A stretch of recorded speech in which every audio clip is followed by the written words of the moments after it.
Така, трети отбор.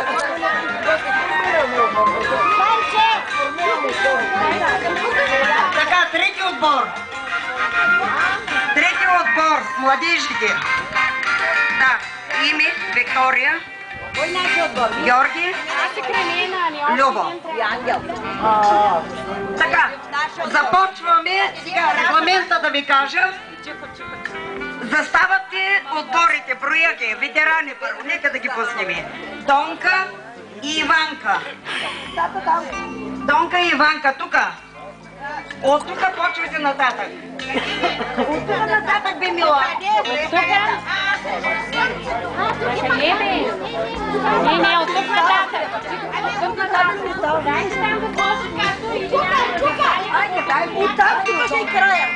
Обратно ли ще съм нормално? Айде, добре. Добре, какво сега?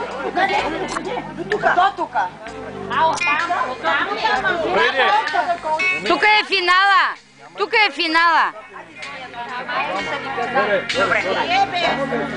Тук, щом има и трима, няма значение.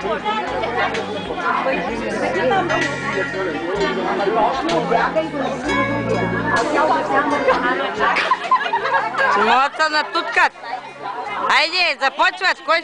Сега, Марчела. ветерани. Дай да те снимам, Марчела. Иванка, Стоянка и Гергана на старт. Не бяга, не бяга.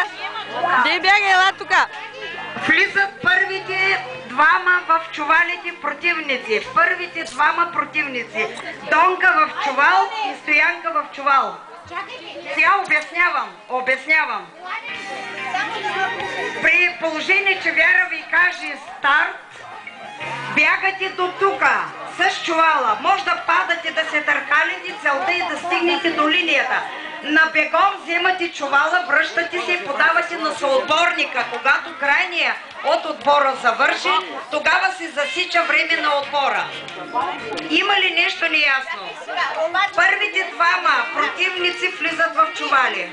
Там ще бягаме обратно ли в чувал? Обратно бягаш без чувал. Носиш чувала и го предаваш на другия. Засичаш се време на последния, който пристигне. Има време още, не се притеснявайте.